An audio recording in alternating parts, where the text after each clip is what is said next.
Item on our agenda is an elected official training presented by Sam Light, the Deputy Executive Director and General Counsel for CIRSA, and I will leave it up to Sam to explain the acronym CIRSA. Thank you very much. Good evening, counselors. Good to see you all. And thank you very much for having me down. As was mentioned, my name's Sam Light, and I'm Deputy Executive Director and General Counsel for CIRSA, which is an acronym which stands for the Colorado Intergovernmental Risk Sharing Agency, which is kind of a mouthful, which is why we call it CIRSA. So we're the city's insurance provider for property and casualty coverage, right? We provide the coverage for everything from this City Hall building to your vehicles, to park and recreation equipment that's out in the field.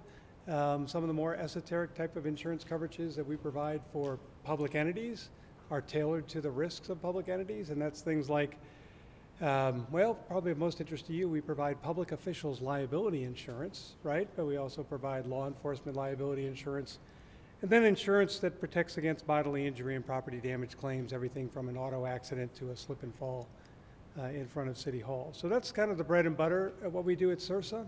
But CIRSA is a member-owned, member-controlled organization, and our only members, our only book of business is insuring Colorado cities and towns and affiliated entities. So we're super proud of that.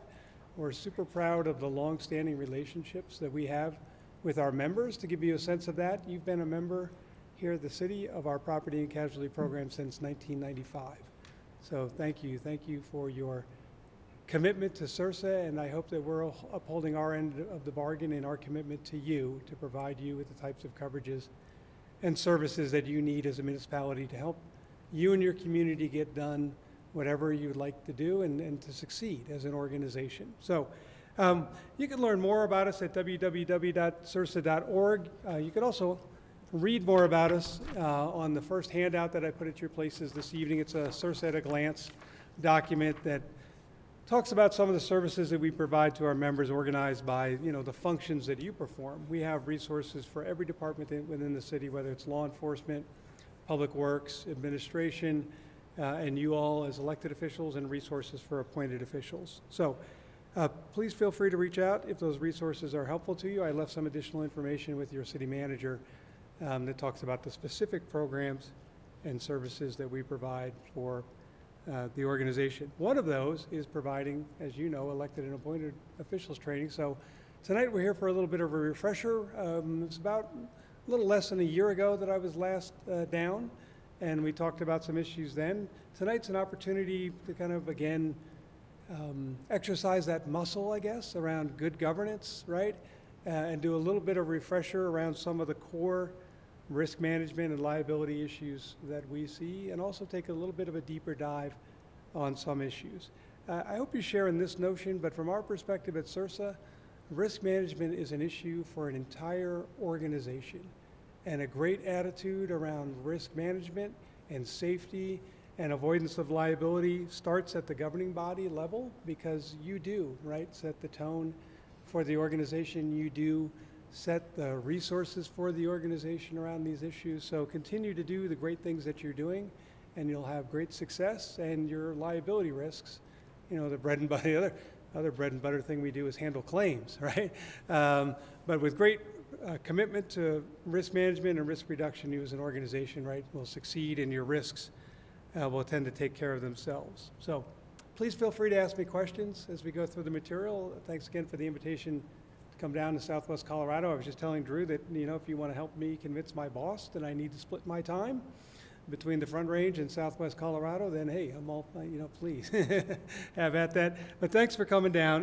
What I want to cover tonight is talk a little bit more about, I may have briefly mentioned it last year, but the fiduciary aspect of being an elected official. We'll talk about some transparency-related issues, some of the hot topics we're seeing, a little bit about virtual meetings, social media, communications with others and outside organizations, a little bit about organizational structure and liability, the concept that we started to unpackage last year about everyone within the organization having a job description and understanding and staying within our roles to make sure that we're utilizing our resources efficiently, and firing on all cylinders as an organization. Then, if time permits, I know we're on a time budget and you've got a meeting coming up after this. If time permits, I'm going to talk a little bit more about quasi-judicial decision-making. And I introduced this topic last year, but if time permits, I want to talk about that key aspect in the quasi-judicial hearing when the hearing's over and you bring it back to council for the council discussion. That's the magic moment in a quasi-judicial hearing, right? We'll talk about good best practices around a good deliberation on that issue, okay? Again, feel free to grab my attention if you have questions. Though, same disclaimer as last year, though I am an attorney, this is not an attorney-client discussion. This is a presentation only. So if you have questions that require legal advice, that's for your city attorney team. Same thing if it's an administrative matter that's in manager, it's for him and his team as well, okay? Hey, excuse me, Sam, before you dig right in, could I encourage you to use maybe the higher mic there and a little bit closer to the mic? Oh, sure. Thank you.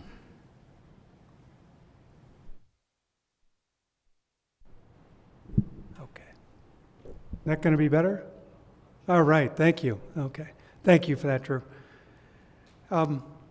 This slide is a version of a slide you saw last year, but I like to start most of my presentations with this for elected officials because I think some of these dynamics mean different things in different times, and you're facing different situations at different times. So I think it's a refresher to kind of look at and talk again about this notion, right? Do you agree with the notion that when you became a city council member, right, your role and relationship to the community changed dramatically, right? And you're no longer just a Cortez citizen, you're now an elected official 24/7.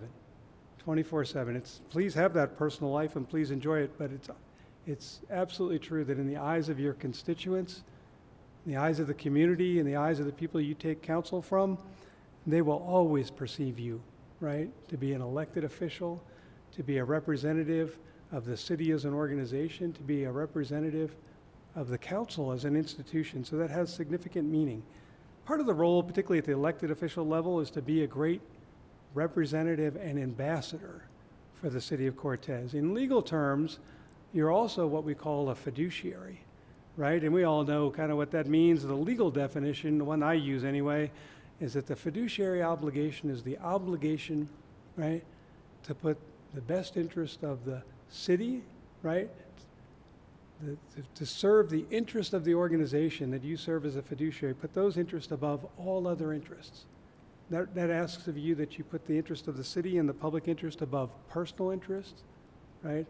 Above, do you ever have this dynamic? Sometimes you'll have a small but vocal group wanting you to do something, and we've got about maybe 9,000 or more citizens, right? So even when the meeting room's full, we've got a very small group of citizens. Part of the responsibility of being a fiduciary is to keep in mind that you're serving that larger public interest as well, right? So that's critically important. To borrow some legal language around this concept, I think it's a good way to sort of calibrate the high standards that we need to commit to and the recognition of how important our service is to our community. The quote here at the bottom of this slide is from the Colorado Code of Ethics. It says, "The holding of public office or employment is a public trust created by the confidence which the electorate reposes in the integrity of local government officials and employees," right? As the corporate board of directors, the city is a corporation, right? Always keep in mind that idea of putting the city's interest and assets as the most important thing, right? One of your most critical functions. And in that regard, I think one of your most important guiding principles in making decisions, particularly when you're making policy decisions, is to ask what's the right thing to do for the city as a city, right? Do you agree with this notion as well, that sometimes that's not that easy? Sometimes you might be getting a lot of different perspectives on what is the right thing to do, right? But do recognize that one of your best tools in decision-making, that group process where the council as a group, we're deliberating with many voices, but we're working towards that one voice of council. One of your greatest powers and prerogatives in terms of making great decisions and managing risk is to take the time that you need and get the information that you need that will help you make decisions that serve that fiduciary responsibility. Because sometimes something may come up quick on you, right? And there may be a group of citizens that wants you to do something yesterday, right? But the fiduciary responsibility is to keep the broader interest, the longer view in play. So if you as a council feel like we haven't had time yet to have a good discussion, or we need more information from our attorney, our manager, or our staff on what our options are, take that time, right? It's not a lot of claims that we have, but there are claims that we handle for our members that sometimes where the decision being challenged, it's kind of clear in retrospect that the action was taken in haste or on less than good information, right? So use that tool wisely and to your advantage. This concept of fiduciary responsibility, the state statute says you're fiduciaries. There's not a lot, if you go searching for it, you're not going to find a lot of materials about the concept of public officials as fiduciary, which I was kind of interesting because you are, right? But if you think about it, other fiduciaries, a lawyer, an accountant, some other professional, what kind of duties are embedded in that fiduciary relationship? And I do think they translate to the relationship that you have with the organization, right, and the community with regard to public service for a public entity. Some of those I've listed here: a duty of care, right, take care of the finances and assets of the city, right, a duty of impartiality, particularly around quasi-judicial decision-making, a duty of accountability, right, a primary way to look, place to look for that is the sunshine laws, right? What about the duty to preserve public trust in government? We agree that that's a responsibility of being an elected official, right? Because our city council itself is an institution. And I analogize municipal service to kind of like being on a train, right? When we're on that train during our term of office, we're all in that engine room, helping stoking that engine to get our community wherever it wants to go. But we want to leave that train, that institution of the council, stronger when we leave it than when we found it. And I think that's part and parcel of the fiduciary responsibility. If you're interested in reading about that, those couple of items about fiduciary responsibility come from the University of Santa Clara, which does have an ethics center that does spend some effort on writing and speaking about governmental ethics and local government ethics. So you can Google them and find more information about ethics and fiduciary responsibility for local government leaders. Okay, let's pivot a little bit and talk about transparency-related risks. Last year, and I'm sure otherwise through staff, you get a lot of training and you're well-versed kind of in the core requirements of the open meetings law, right? That openness requirement, the 3 or more rule, and the requirement that any action has to occur only in an open meeting after you've published an agenda. I wanted to talk about some of the dynamics around actual liability risks that we see that I think influence the attitude that we should take both individually and as a group towards transparency. From a litigator's perspective and a liability standpoint, and with respect to claims that we see at CIRSA, here's an important concept. Our Colorado Court of Appeals recently confirmed that almost anyone has standing, legal standing, to bring a challenge under the open meetings law. Sounds a little counterintuitive because you might think, well, can't they only call us to the carpet for an open meetings problem if they live in Cortez or they have some stake in the issue that's being discussed? And that's not true. Anyone, anywhere, just about has standing. So that's a dynamic that you need to be attuned to because there are watchdogs that we don't see that are watching what we do, right? And it's a wonderful thing how transparent we are in government, right? I can watch your videos, I can find your minutes, I can find your agendas, but there are watchdogs all around the state who will look at your meeting videos, who will read the minutes, who will read the agenda and scrutinize whether you're complying with the open meetings law. The other thing going on from a risk dynamic is that the usual approach of the judges who decide these cases is they read the purpose statement of the Sunshine Law and they remind themselves, well, the open meetings law is broad in its application, and if there's ever any doubt about how to construe the legal rules, if it's a really close call, then this rule of construction comes into play, and they will conclude that I'm going to construe the statute broadly to increase transparency, not to narrow transparency, right?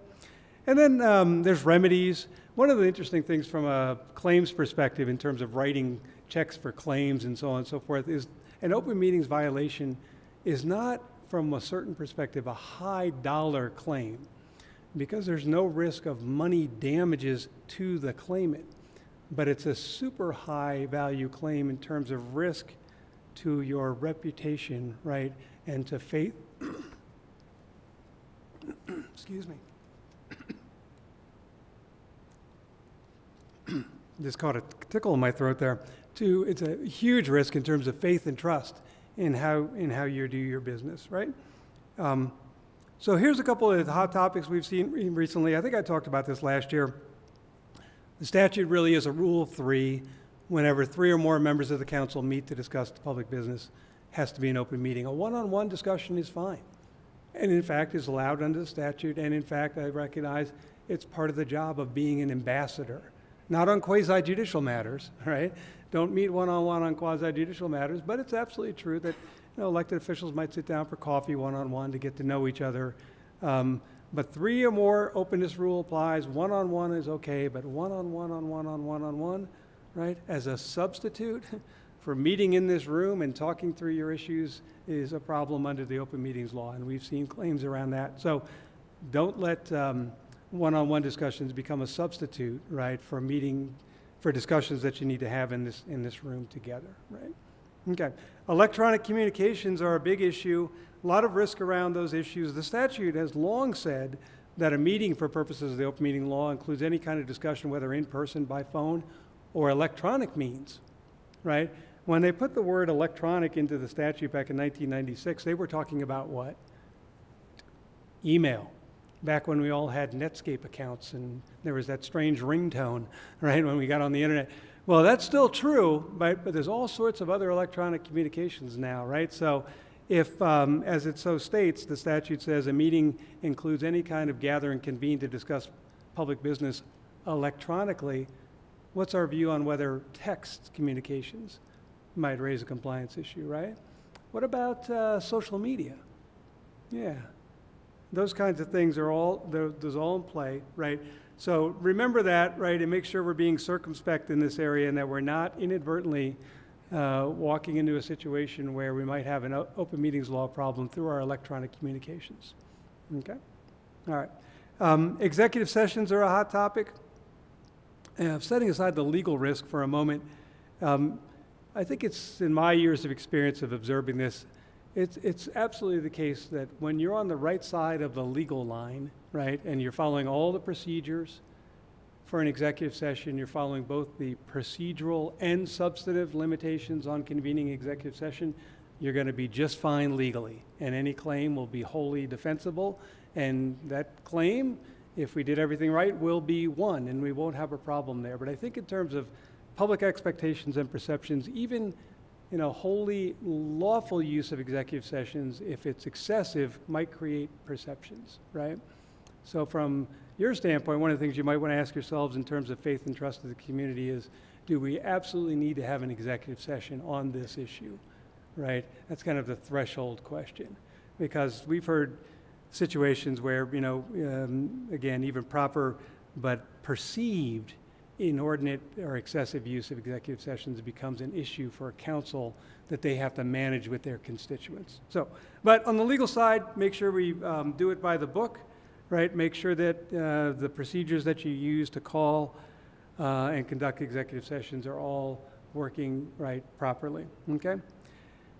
In terms of your fiduciary obligation, reaching back to that, with regard to executive sessions, make sure you have an appropriate system in place for protecting confidential information, both in written form and the discussions that occur in executive session, right? Before you leave executive session, maybe you ask yourselves, right, as a mayor or whoever's leading the discussion, we say to ourselves, of all the confidential information that we've discussed, which information, if any, leaves the executive session and who's our spokesperson? And with that little tool, then we as a council are getting on the same page, right? You have maybe your manager and the attorney in the room, then we're all on the same page as to whether there will be any confidential information that will be shared and who will do that speaking for the council. And as a fiduciary, you're legally obligated to honor that confidentiality. No one member has the right or should assume they have the right to waive that. And that's true even if you voted against going into the executive session, right? Or even if you're not really too excited about what was discussed in executive session, it's our obligation to maintain and protect the confidential information of the council as determined by the council. I know that can seem frustrating sometimes. You might be a council member who says, well, I think we need to be more transparent on this issue. What's your recourse? Keep fighting the good fight, right? But don't violate confidentiality. You could say, you know, if it's something where there's multiple executive sessions, maybe you're in a complex negotiation and you need to check in and give your negotiators instruction a couple of times.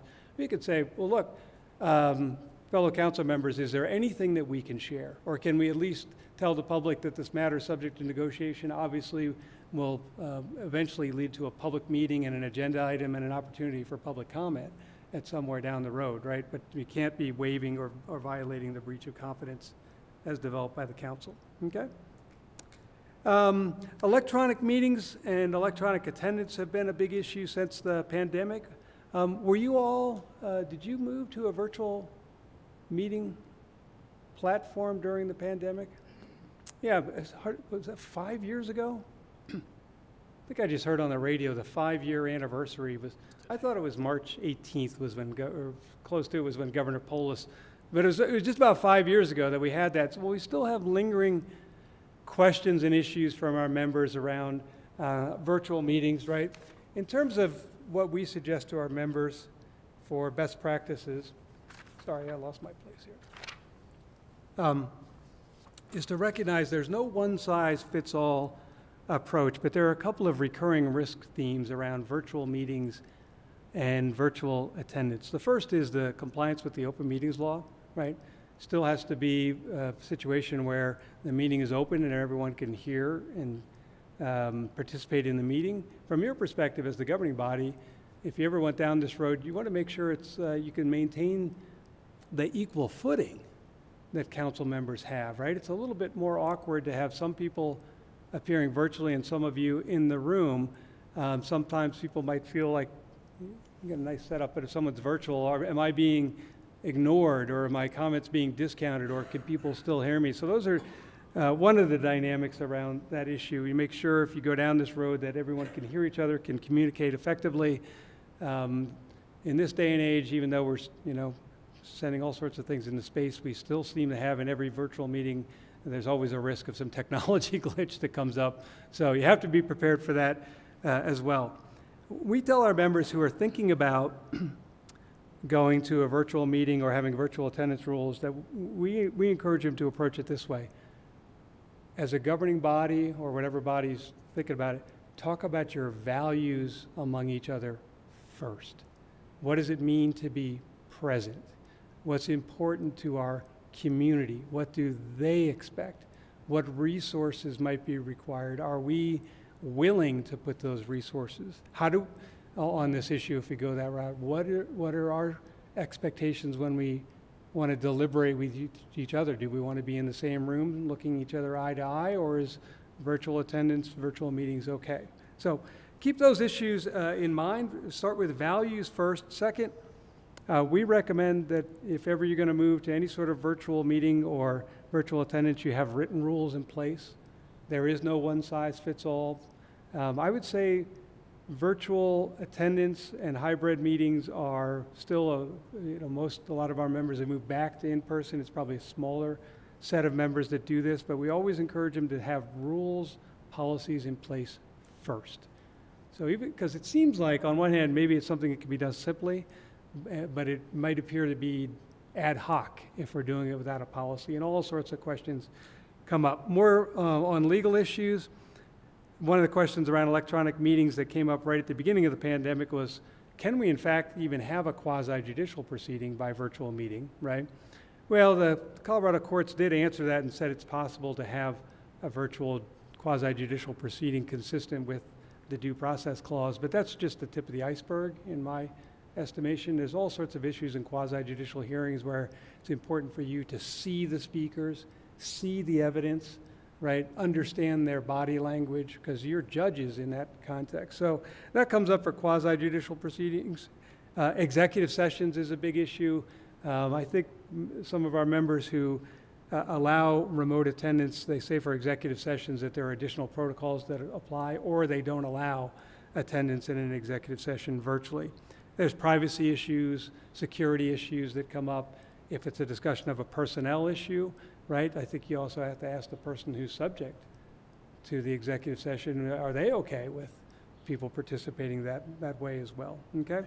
If we have virtual attendance, some of the language I've seen around these issues, they kind of skirt what I really think is the values discussion. A lot of them will say virtual attendance is allowed in extenuating circumstances or upon special request.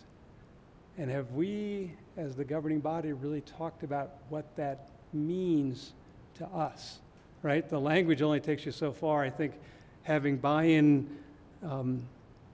as a board in its entirety is what's important to making these kinds of things work. The other thing we encourage people to do is if you're not sure and if you're just starting it, consider a trial run, right? Or have a little sunset review and talk with each other about how you feel after you've tried it, right? Did it work for us? Is it what we really wanted? That kind of thing. There's always the lingering issue of how present is present with regard to any types of electronic meetings. And then hybrid meetings have their own issues as well.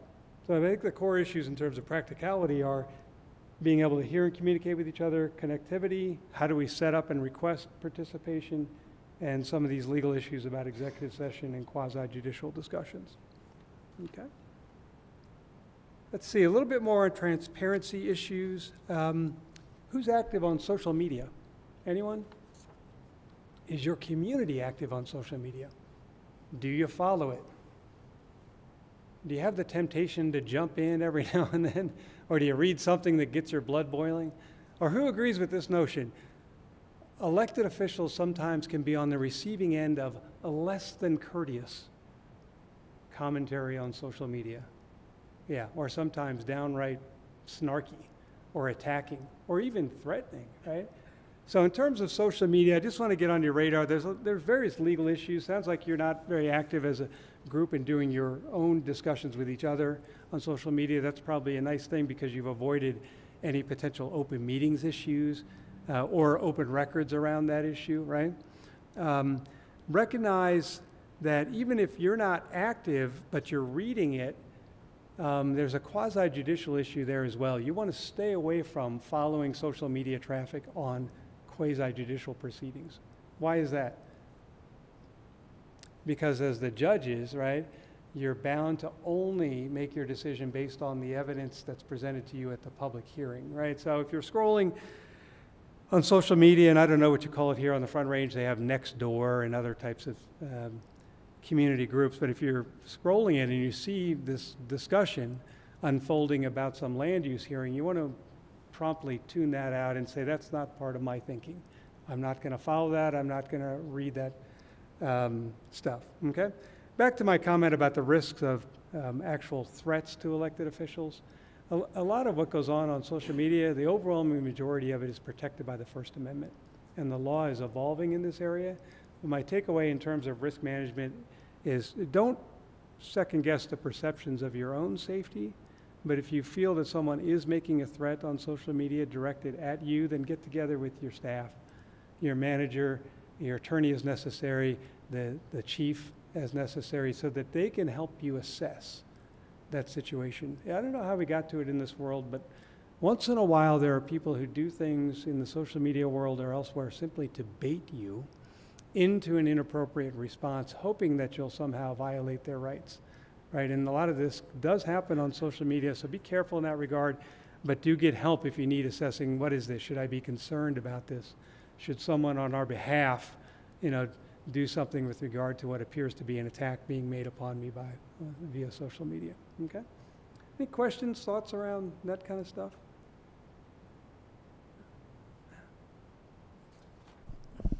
Here's a couple. Mr. Light, I have a question regarding the open meeting rules and the like, and being transparent. So I hear two different themes, and maybe they run together and maybe they separate. But one is my understanding is that if there's any meeting where there's going to be, quote, decision-making happening. Yes. That's one term that I've heard over and over. Right. And the other term that I've heard is any discuss public business, right? Mm-hmm. So That's discussion, or is it only decision-making of public business? I know there's a fine line in there, but I think if there is an issue that the council needs to discuss, and we really, I mean, we don't have time to discuss it all up here. I mean, how do you filter through that? Or is it just flat out easier to say, look, we can't ever get together if there's 3 or more of us? Yeah, if there's 3 or more, it has to be open, and discussion of public business is broader than actually taking action. Okay. In terms of risk management, it's easier, and it's a collective. Being on a multi-member, right, citizen, public, volunteer, policy-making body is a collective activity where you do your greatest work getting together and talking to each other collectively. And so I encourage you to, even if there's some room for a position under the statute that we don't have to agendize this, but it still has to be open, our suggestion would be put it on the agenda. When 4 or more are going to be there, we have to have an agenda, and we'll all get together, and then we can hear all of us talk about this issue, right? Yeah, the formal action piece is not just formal action. It's not just the final vote, right? And Patrick may want to chime in if he's got further thoughts on this issue, but if the council's going to make any type of decision, take a position, obviously approve an ordinance, resolution, any type of formal action where you're taking a position, adopting a resolution, right, acting in any way that requires the council to act, that can only be done at an open public meeting for which you've published an agenda in advance. So if That you're, line is really just between 3 and 4. And I encourage you, if you're in that gray space between 3 and 4, the best practice, I think, in terms of your best work and risk management is say, well, we're at 3, let's just get the 4 of us. Let's invite everybody and have a group discussion, because what we are talking about is our collective voice.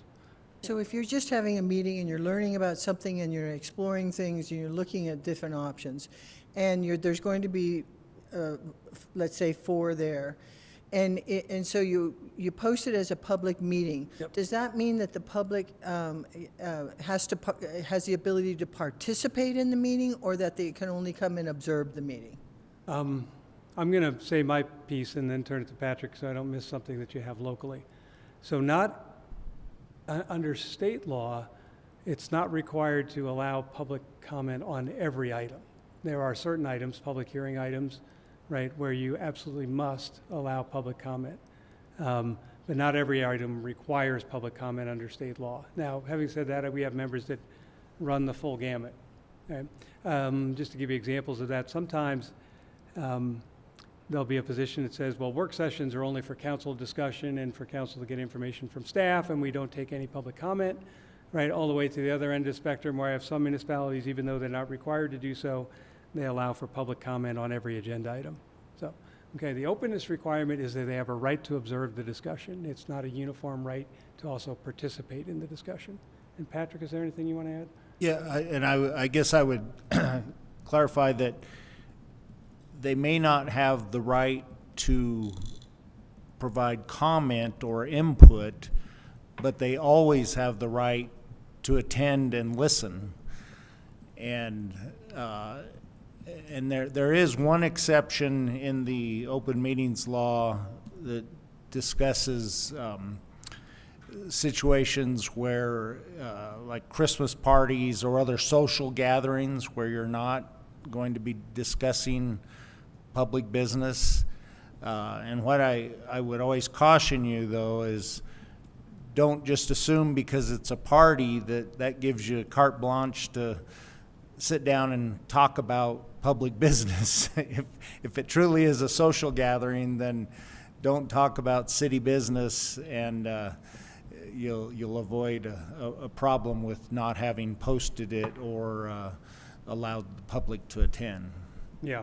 Keep it social. The statute has another phrase in it as well that says the openness requirement does not apply to chance gatherings, right? So if 4 of you happen to bump into each other at Shiloh's, right, and the local government watchdog looks over and says, well, there they are. There's 4 members of the council doing business in secret, right? That's not true. But that's only not true as long as you are not allowing that bumping into each other at that chance gathering to become a platform for discussion of public business. So it's absolutely fine for four of you to bump into each other at the coffee shop, but keep it social. And you can't, in that regard, it wouldn't be the time to say, hey, while we're here, did you see the packet that got sent out last night? And what do you think of the budget amendment that the manager is proposing, right? Now you're walking into an openness problem under the statute. Okay? Okay. On this slide, there's just a couple of tips around social. We have a question. Oh, yes. We have the Planning and Zoning Commission here as well, Yeah. so how does that reflect on us? The same rules apply to the Planning Commission. The Open Meetings Law applies, right, to the City Council and to any local public body, which includes any formally constituted board or commission of the city. So that's you all for sure. And it also includes any other body to which the City Council has assigned a governmental decision-making function. So it's all your boards and commissions. The only gray areas that we talk with our members about once in a while is sometimes they'll say, we'd like to form an ad hoc committee. And I always remind them, okay, well, did you formally create this committee and you gave it a job to do, right? Yeah, so the concept behind the Sunshine Law is to give an early window into the decision-making process and into the deliberations of the policymakers. But it does apply to the Planning Commission, same rules. Do you have a 7-member Planning Commission? 5? Okay. Yeah, so the rule applies to just one little nuance. There's not a 4 issue for you because you're a 5-member commission. So 3 is 3 is 3. Like the rule actually says, open when it's 3 or more, and notice and an agenda is required when it's a quorum, 3 or more, or a quorum, whichever is less. And for you, the quorum and 3 are one and the same. So anytime 3 get together, it's got to be a duly noticed public meeting among the Planning Commission members. I had one other question kind of related to that. Is there any guidance from CIRSA around maybe a meeting that had 2 members of council, but also 2 members of one of our other boards, and how that would work? Does that need to be noticed? Is that sort of a special circumstance? How would that work? Patrick, do you want to? Yeah, I don't believe, And then I'll backfill. Yeah. I don't believe you meet the criteria for noticing or a prohibition for meeting at all, because you're not 3 or more, you're not a quorum, so even if you're discussing public business and it's just 2 of you and maybe 2 planning commission members, you wouldn't have, neither of the bodies would have to notice. Now, if it was 3 of either of you, then that body would have to notice that had the 3 or more. But it just because you both represent the city, you're not part of the same decision-making body, so. And I agree. The one risk area to watch out for is if there's some intentionality around the job that's to be done by that group that's gotten together. I'll give you an example around that. Let's say the council and I don't know if you have this or not, but you have a downtown development authority maybe, and you say we need to work up budget recommendations and a plan for some expenditures on the downtown street area, but it's going to be a heavy lift, a lot of work. What 2 members of council would like to volunteer to meet with 2 members of the DDA and formulate a recommendation, right, that will be adopted by both the council and the DDA? That sounds more like, right, we're creating a task force kind of, or whatever you want to call it, right, and actually assigning it some local government decision-making functions. And in that case, right, you might be moving towards the area where it's a local government body that's been delegated a decision-making function, then the notice requirement would apply. Okay. Yeah. Okay. All right, I'm just going to leave the social media tips there. Sounds like you're in a good place, and that's a great place to be around social media issues, except for the last thing. Just keep in tune to, if you're scrolling and you see some no, this doesn't happen. You see disinformation on social media, right? You know, and you're in the know. You know what the city's got going on and what your projects are, and it can kind of be irksome when you read something on social media that's just flat out wrong about what council's up to or what they're doing, right? you have to ask yourself at that moment, do we really want to jump into this fray? And if we're going to try and correct this information, can it really be done? What's the right way to do it? Should we be jumping into this, right? If you jump in, my experience has been, you jump into a thread on social media, you're probably just perpetuating an additional round of comments that aren't going to give you much satisfaction, right?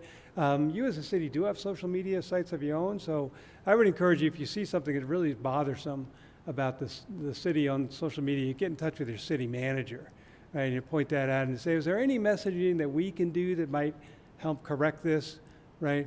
Maybe not. Really, on your own institutional social media, we recommend it as just using it as a microphone to amplify the great things that you're doing, right? But I assure you that not a lot of really good adjudication of the lofty issues that you face and that you deal with in this room gets well done through threads of comment on social media, right? Okay. Let's pivot again here. Last year we talked about I think the liability side of what I call role discipline, right? We talked about your protections from liability and how they attach when you're acting within the course and scope of your job as a council member. I thought I'd pivot just a little bit.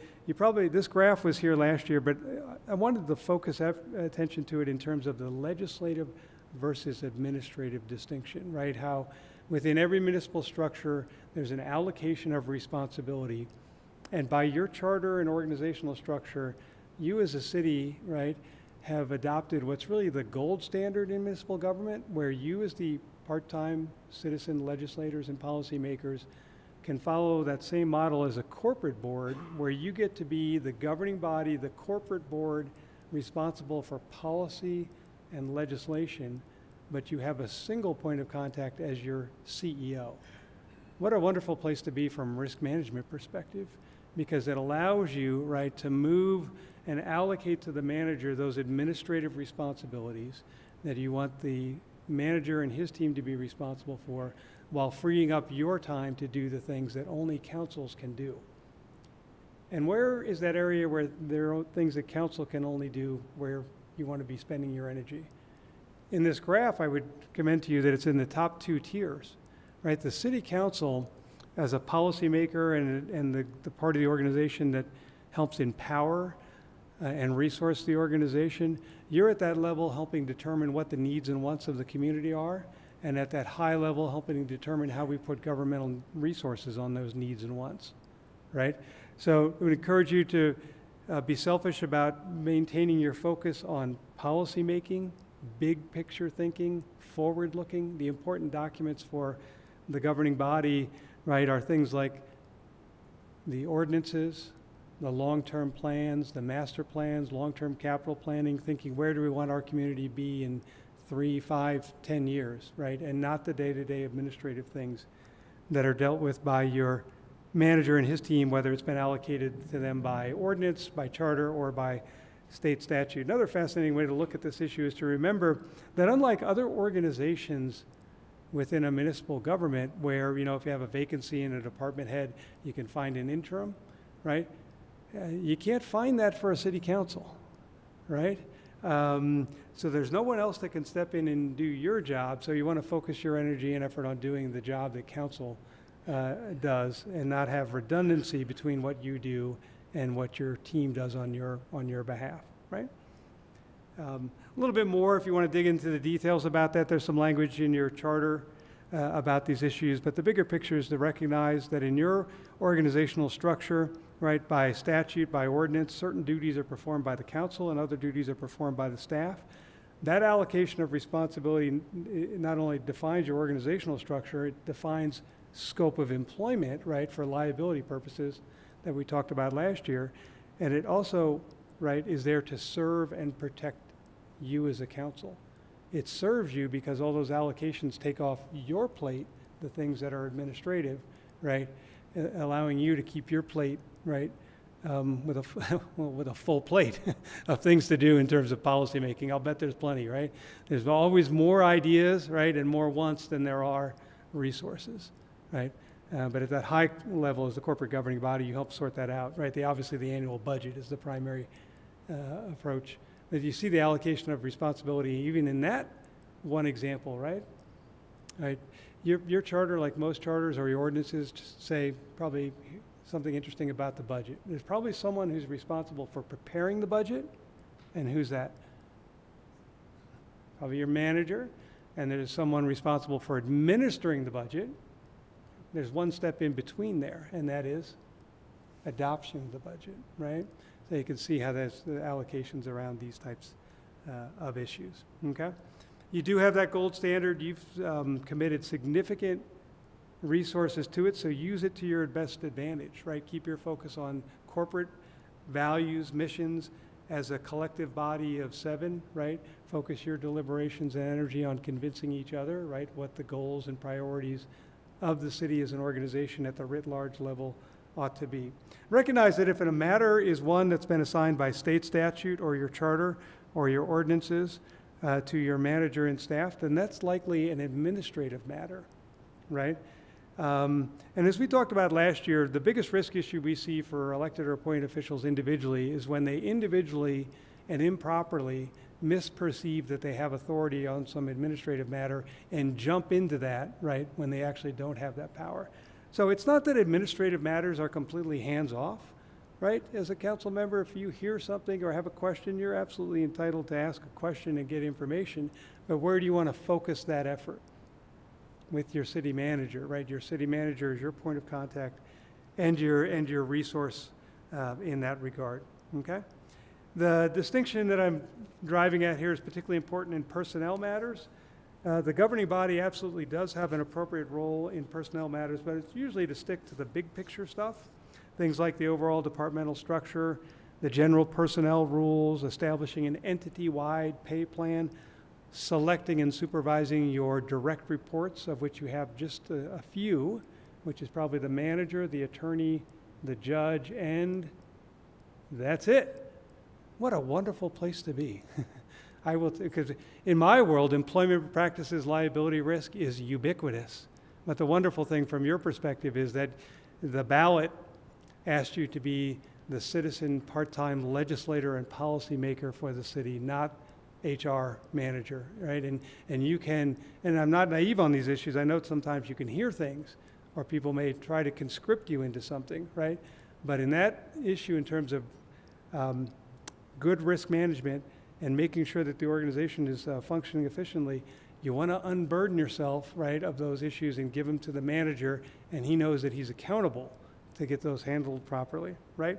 Another issue around personnel issues is that governing bodies have to do their work in public, right? And so it's just not a good setup, right?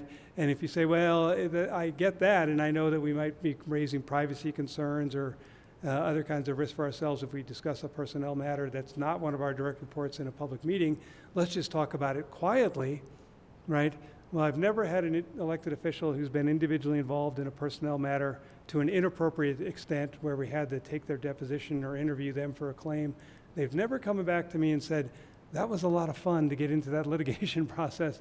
Let's do it again, right? So trust in the systems that you have. You put in place nice policies and rules around these issues, and they will work to make sure things get handled appropriately on behalf of the city, okay?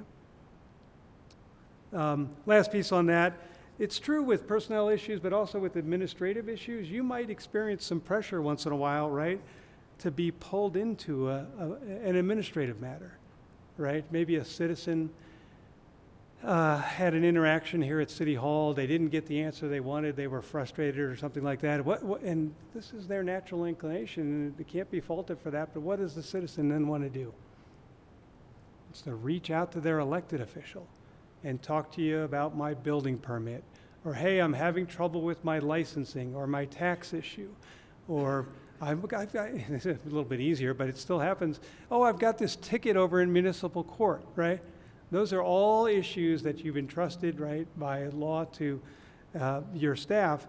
You want to make sure that you slow down when somebody comes to you with that issue, right, and first ask yourself, is this something I should be getting involved in? And follow your council protocols around these issues. If it's an inquiry about an administrative matter, ask yourself, is this an attempted end run around the structure that we as a council have invested so much energy in putting in place ordinances and policies to make sure that these things are handled, right, in a deliberate, predictable manner by our staff, right?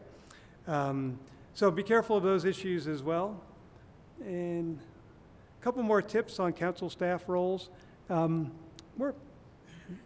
We're local government. We're friendly and collegial group, and even probably friendly and collegial with staff that we see around City Hall or out in the field and that kind of thing. And it's absolutely fine to be friendly with folks. But remember, as I said at the very beginning, as elected officials, right, perceptions of us are different sometimes than what we might believe them to be, right? And if we're interacting with a staff member below the rank of manager, you know, we have to be attuned to the idea that it might leave a different perception or impression, right? You might have a concern about an administrative matter, or you might see a city worker out in the field. If you want to know what's going on or what they should be doing or have a comment, that's for Drew and his team, right? Because even just in, you know, a simple comment or request, right? Hey, I'd like to see this happen, right? Maybe that employee is now confused because they had a supervisor that told them something else was supposed to be done, right? Or even a question to a subordinate of the manager, right? Hey, could you clarify this, or could you spend some effort on this? Now they may be confused about where they're supposed to be spending their time and effort. So as you already have, and as it's already mentioned in your council protocols, establish a collaborative process for bringing forward to your manager any concerns or questions or inquiries that you receive around administrative matters.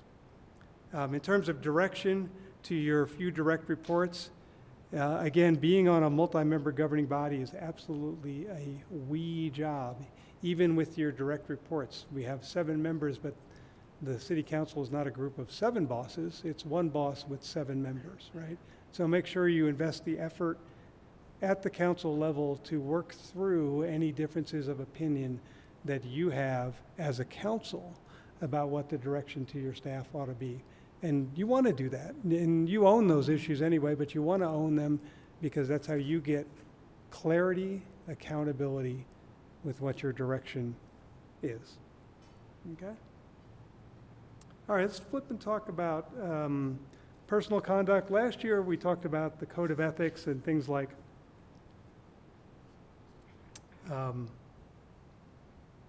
conflicts of interest, confidential information, gifts. I think in terms of risk management, those risks are there, and you know, we absolutely have to comply with the letter and spirit of the ethics rules. But beyond that, you want to commit yourself to high standards of personal conduct that strengthens the council as an institution, that strengthens faith and trust in each of you and in the council as an organization. So I do think that it's absolutely the case that sometimes being an elected public official, if you agree with this notion, does require that you sometimes engage in personal conduct that you might prefer otherwise not to engage in, but it's important to do so to strengthen your standing as elected officials collectively and to make sure that we continue to have faith and trust in government.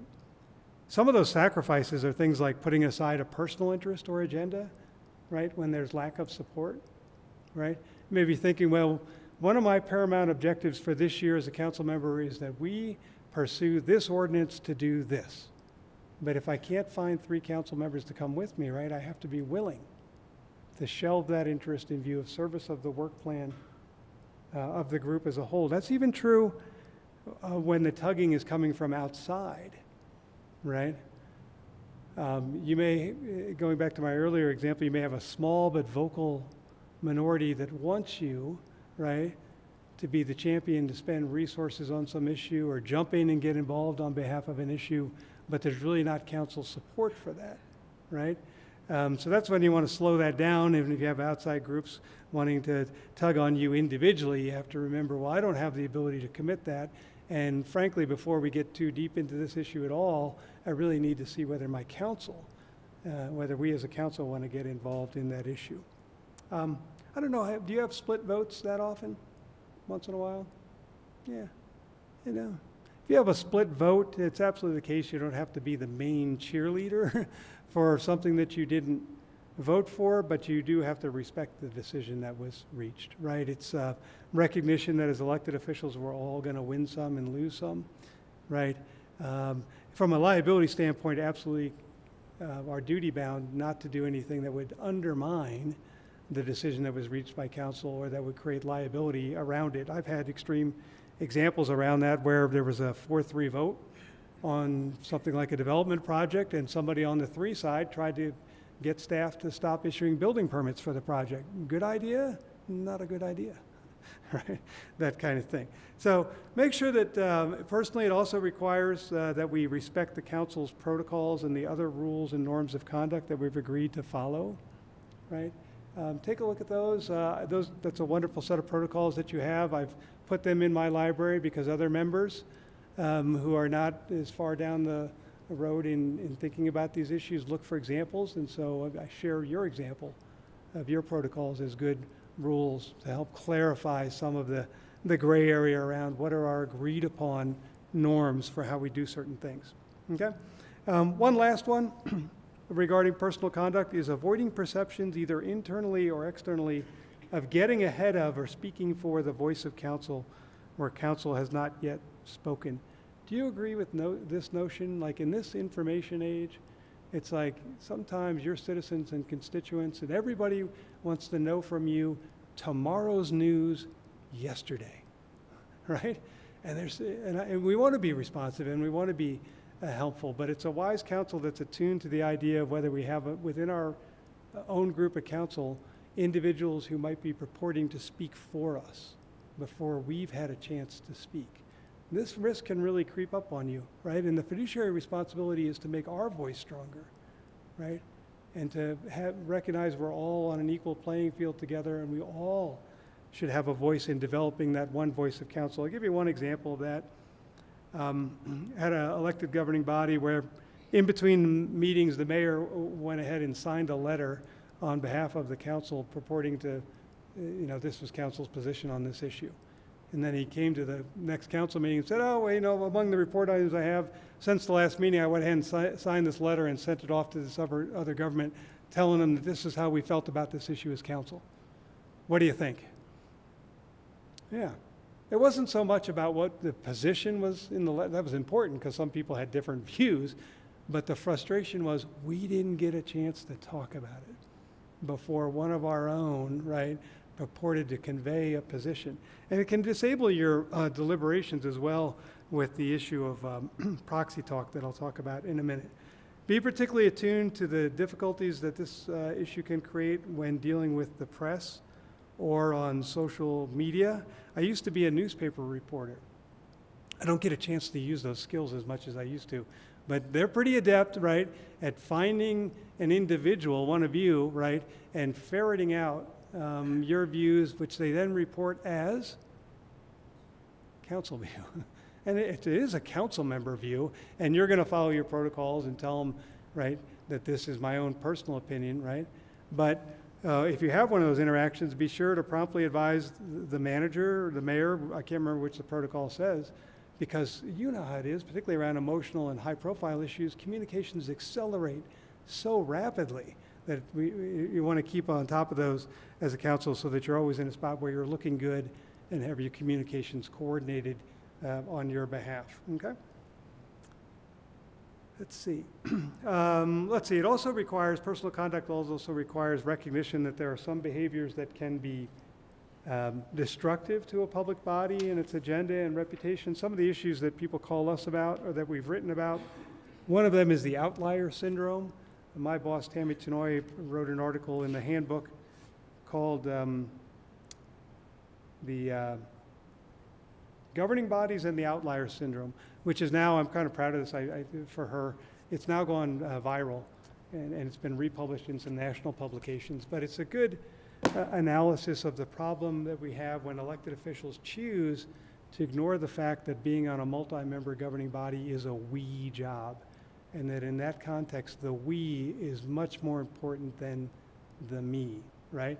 The actual liability risk we see around that issue is elected or appointed officials disregarding rules or other norms on the mistaken belief that, hey, I didn't have a hand in adopting that rule, I don't need to follow it, or that there's somehow a rule can be end run, or this is unfair, or this is not what my constituents want because I'm just going to do something else. Some of the other risk issues we see are accusations of lack of respect, lack of bad faith, incivility. The only one I'll mention here is proxy talk, which is a little bit of a phrase that I've coined. So you ever go to a discussion, a meeting somewhere, and it's the first time the issue is going to be discussed, and people are deliberating, and someone says, well, everybody I talk to says we need to do this. And then someone else goes, well, that's odd because everybody I talk to says we need to do exactly the opposite. Or maybe we're coming to a council policy discussion and someone says, well, we need to do it this way because it's always been our policy, which always reminded me, well, why would we have it on the agenda as a policy discussion if we're just going to say that's always been our policy, right? To me, those sorts of practices are what I call proxy talk, where people are using tactics to attempt to gain an upper hand in what is otherwise supposed to be an even playing field. And I understand I'm just an insurance person and a claims person. There are risks way above my pay grade on this, and I understand some of that is politicking, but in terms of making the organization stronger and the council stronger as an institution, right? Isn't it better to just recognize that among our 9,000 residents, right, we were the ones that were chosen to speak with our own voice directly on behalf of the people we represent, right? And that reminds us that we're all in this together, that we're on an equal playing field, that we're respectfully listening with each other, to each other, no matter how much we disagree, right? And these tactics can be very divisive. People call me about it because they want to know what state statute or what they can do about it from a legal sense. And I always remind them, if you're at that point, go back and talk about values and norms with each other, okay? And then lastly, it's absolutely the case that in a legal sense, you do act in your official capacity, in your personal life, you have your own personal capacity. In legal terms, there's this concept of individual capacity, but sometimes there's risk that creeps up on us because we fail to recognize the 24/7 nature of the job. And you've seen it. You know, hopefully we've never read about any of our own, but you can read the papers anytime and see things where the paper takes a great interest in what elected officials do in any capacity. And that's an important part of committing to high standards of personal conduct. All right, we've got, just checking a couple of notes here.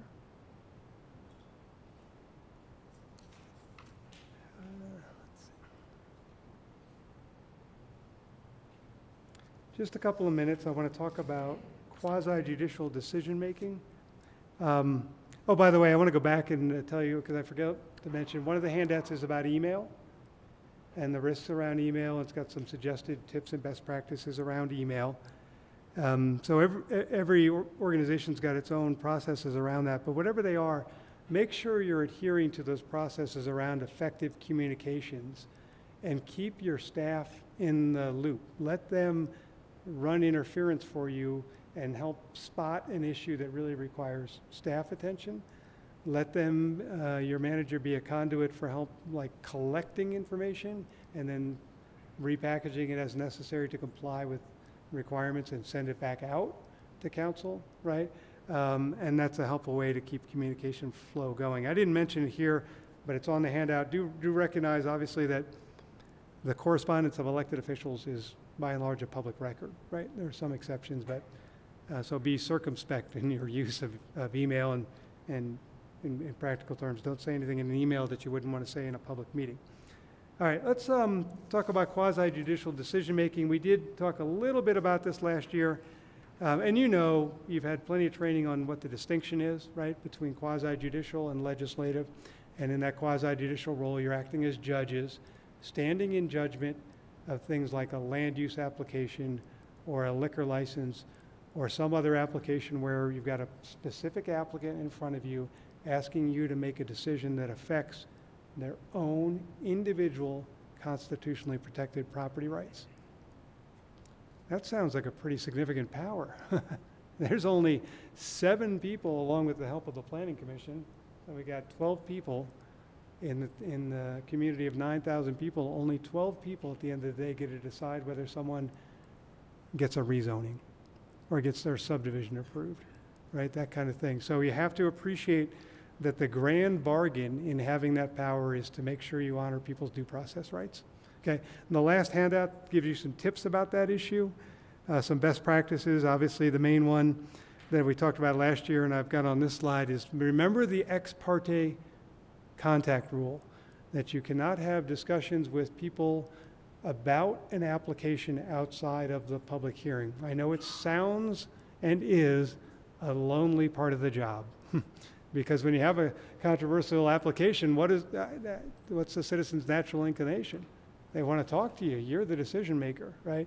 But remind them, out of fairness to everyone and out of my duty to be a fair and impartial hearing officer or decision maker, I can only engage with you at the public hearing. Staff can help you with talking points if you're having difficulty in managing that citizen expectation that you be available to them to talk about quasi-judicial. The main thing I want to talk about was this on quasi-judicial, and that's at the very end of the hearing, deliberations. Deliberations truly are the magic part of the hearing, but they're also the most risky part of the hearing from our liability standpoint and risk management standpoint. After the hearing is over and the mayor brings it back, and we're now ready for council deliberations, our obligation as the council is to make sure we focus our discussions on the relevant issues that are under consideration that evening, and that we focus our discussions only on the relevant criteria that apply to that decision. And even if the application is one for which all the evidence points to yes, and we know that we can get through this one quickly, we still would like you to have some discussion on the record of the reasons that you're voting yes. You know, maybe you've got one that is just a routine variance. Do you hear variances? Or are those with, you hear, let's say it's a routine special review use, and all the evidence points to yes. We want you to make sure that you still have a deliberation, right? Even if it's going to be yes, you don't want to go just from the close of the public hearing to someone making a motion. You know, at a very minimum, even in that really easy case, you know, we need to be saying, well, I'm going to, council, I'll start the discussion. I'm going to vote in favor of this application because it meets our special review use criteria as articulated in the staff report, and I'll be voting yes. Why is that important from our standpoint? Because we're now making a record, a transcript of the reasons that you, the decision makers, right, find for your decision. And that's the only record we have in defending these claims. So it's the magic point in the hearing where you take what you learned at the hearing, you hold it up against your legal criteria, and then you arrive at your decision. If you're, it's a good time to open up the staff report and get the criteria out, talk about those issues. If you're having difficulty in getting to the crux of the issue, what I encourage you to do is during deliberations, use Sam's rule of why. And that means just ask each other, why do you feel a certain way? So you'll have a discussion. Somebody's mayor says, hey, great hearing. Who would like to start the discussion? And I say, Mayor, I'll start. I'm going to vote against this special review use because I just don't like it. That's a little rocky, but we'll get there. Another council member, Sam, why don't you like it? I'm going to vote no because I don't like it because it doesn't meet our standards. Now we're getting somewhere. Are we done? Sam, why doesn't it meet our standards? I don't like it because it doesn't meet our standards, and specifically it doesn't comply with standard number 1 that requires that the special review use be compatible with the neighborhood. Are we done? Keep going. Why isn't it compatible with the neighborhood? Well, I'm going to vote no because I don't like it. It doesn't meet our standards. It's not compatible with the neighborhood because, in particular, our design standards or our code requires this or that, and they don't do that, right? If it's a project for which you have design standards, you keep going all the way to the granular level and talk about the crux issues in play. And that's true whether it's design or traffic or density. You're going to be considering, by the way, and congratulations, a new land use code later this evening, right? I know that's a lot to plow through, but that's your guiding document, to have those why discussions that will always lead you, right, to a good and defensible decision, okay? For more about quasi-judicial decision-making, there's a couple of links on that slide, but getting out of the weeds and just backing things up to a couple of final concluding thoughts. In terms of transparency, right, and faith and trust in government, right, transparency is a high-risk area. But if we're doing the right things and always committing to high levels of transparency, it's also high reward, right? Citizens, they may not stand up at every meeting and applaud you for this, but if we're being transparent and have great resources to stay abreast of what the council and the organization is doing, then it's going to reflect well upon the organization. Hold yourselves and each other to high standards. With regard to personal conduct, right, make sure, right, that we're always representing the institution of council and the organization in the best light, right? As a citizen, as a council yourselves, right, commit to a no surprises approach, right, with each other, right? Even during those informal council reports during the meeting, there ought not to be a surprise of some issue that we took upon on our own and we're getting ahead of council. There ought not to be a surprise about something that happened between the meetings where staff was not appropriately kept in the loop, or vice versa, right? Your staff will do a great job of identifying issues that need your attention and your discussion and feedback. On civility, it's absolutely the case, I don't know how we got to it in this day and age, that sometimes the job will require you to practice civility even in the face of incivility. But that will serve you well, and you'll shine, and you're up to that task. It does require, unfortunately, some resiliency around these issues where people are engaging in snarkiness or criticizing everything you do, right? Just remember, right, that we get to set the tone for most of what we do, and we can take the high road. We can focus on the great things we're doing. Don't let that stuff get to you. Don't let the squeaky wheel get the grease, particularly if it's not deserved, right? That we're going to focus on the great things that we're doing as a council, as an organization. And finally, as I mentioned several times before, make sure that we commit as a fiduciary to service of the city as an entity and service to the council as an institution. Embrace that view, again, that on a multi-member, public elected local government body, the we is more important than the me. We're all in this together. We act together. Heck yeah, during our deliberations, we each bring our own voice, right? And we deliberate with many voices and fight for our own personal view, but it's all in view of working towards the collective and strong voice of council. So with that, I think I mentioned all my handouts, and there's other resources, as I mentioned, at our website, and a couple more at the end of the slide presentation. Sam, I was just going to ask, can you share your slide presentation with staff so that we can distribute it to council and to Planning and Zoning Board? Yes, we can get that done. Great, Yeah. thank you. So, unless there are any questions for me, any other final thoughts? Thank you all very much for inviting me down. It's great to see you all again. Yeah, Thank you very much. thank you. And thank you to, Oh, jeez. Thank you. and thank you to our Planning and Zoning Board and other board members who attended this evening. Next on our agenda is council general discussion. Does anyone on council have any issue for the general discussion? I don't really have an issue per se. I just wanted to thank the people who put together the employee appreciation dinner. It was really fantastic, and I know a lot of work went into it. And I think the employees really enjoyed it as well. I have a quick question Yes. or comment.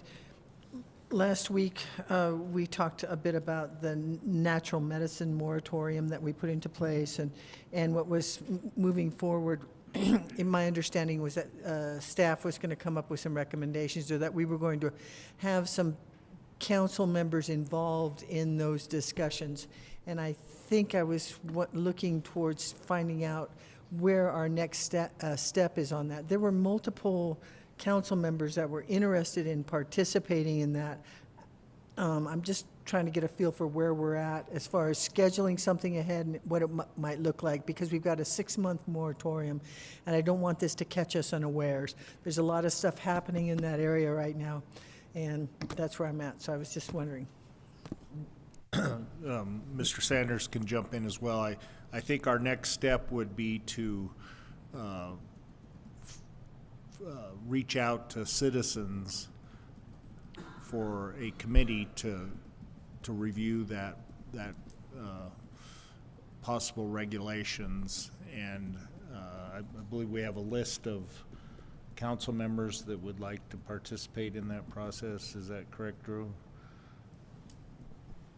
We actually don't yet. So the last I understood is that we've got enough council members that I really think that instead of having some behind-the-scenes committee, I'm not sure why we don't just discuss it in a workshop, have everybody involved.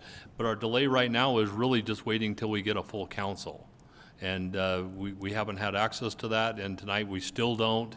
But that's was my understanding the next step. So we can bring it back. It still requires, and it's really not a broad decision on council's part. So I think we just need to bring it, but we will wait for that full council end of this month or first part of April. I wanted to say October. Not there yet. So, would that be part of a work session then, that city staff and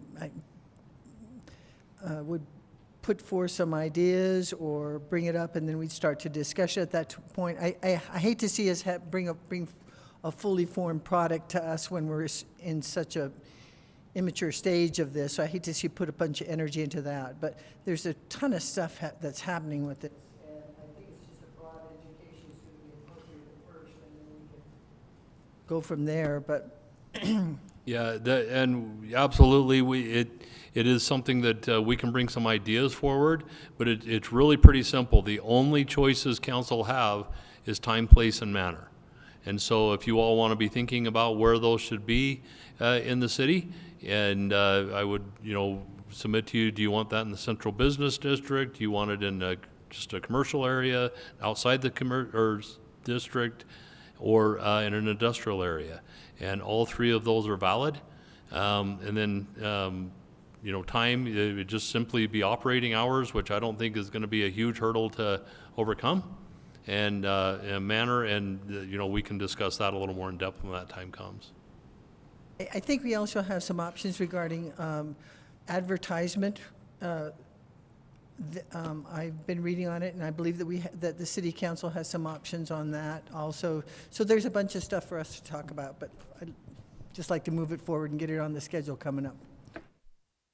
Yep, and we'll get that. Okay. If there's nothing else, I will adjourn this meeting, and our regular meeting starts at 7:30.